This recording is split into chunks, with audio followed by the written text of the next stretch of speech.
Yeah.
He started as a joke that got completely out of hand. Senior year, our cafeteria had this problem where nobody ever sat with the special needs kids. They had their own table by the emergency exit, and it was just empty, socially empty, even when they were sitting there. I wasn't trying to be noble. I was avoiding my ex-girlfriend who sat with the popular table, and I needed someone she wouldn't follow.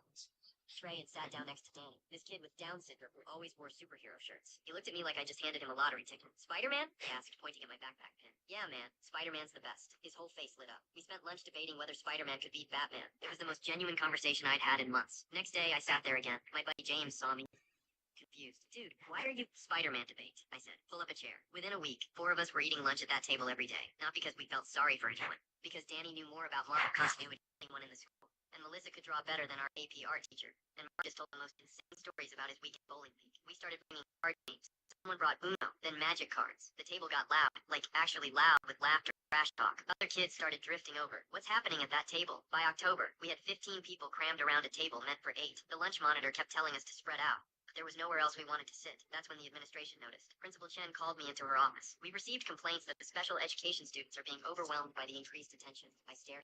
Complaints from who? Because Danny literally asked me yesterday if we could make t-shirts for our group. She didn't have an answer for that. But 2 days later, they announced a new inclusive seating initiative where student volunteers would rotate through different tables each week to promote integration. They were trying to disperse us, make it official and controlled and joyless. We ignored it, kept sitting at our table, kept playing cards and arguing about movies and helping Marcus prep for his bowling tournaments. The volunteer program collapsed in 3 weeks. Nobody wanted the assigned, supervised version when the real thing was happening organically. But something shifted after that. The lunch table wasn't just our group anymore. Other kids saw that it was okay, normal. They started sitting with students they'd walked past for years. By spring semester, there wasn't a special needs table anymore because they were just everywhere. Danny sat with the debate team sometimes. Melissa ate with the art kids. It stopped being a thing. I graduated and thought that was the end of it. Last month, I came back from my little brother's graduation. I walked through the cafeteria, and there's Danny, now a senior himself, sitting with a group of freshmen, teaching them how to play exploding kittens. He saw me and shouted across the room, Spider-Man, I went over. The freshman looked confused until Danny explained. He started the table. One of the kids looked up at me. Wait, you're the guy from the story? Miss Chen tells it every year during orientation now, about how student connection works better than programs. I found Principal Chen after the ceremony. Told her I'd heard she was using our table as an example. She smiled. You know, I should have just let you keep playing Uno.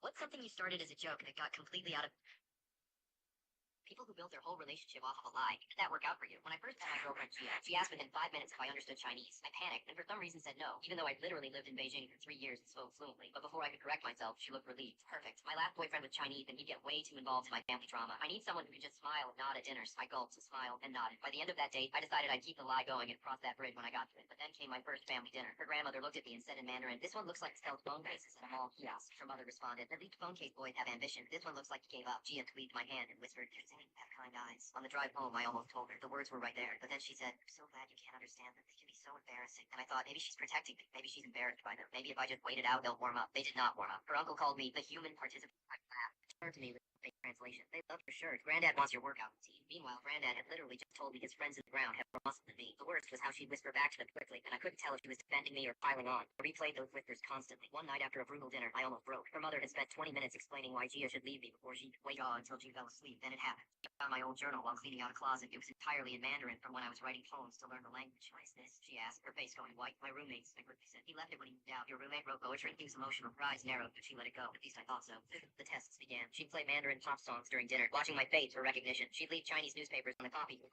if my eyes tracked the headline. She asked me to try reading a fortune cookie slip out loud. I pronounced it like a drunk tourist. Interesting, she said. I realized she wasn't just suspicious. She was terrified. If I understood Mandarin, it meant I'd heard everything. Every insult from her family. Every fake translation she fed me. The investigation escalated. She found Mandarin in my browser's language settings. Must have clicked something by accident. She discovered I'd liked a Chinese restaurant post that was captioned entirely in Mandarin. I liked the picture of the dumplings. She noticed my Netflix algorithm suggested Chinese dramas. It knows I eat a lot of takeout. One night, her mother insulted my shoes at dinner, and my jaw tightened for half a second. Foot cramp, I said. She had stared at me for a long time after that. She didn't couldn't prove anything. Then came the trip to meet my parents. We drove 6 hours to my hometown. Everything was going perfectly. My parents loved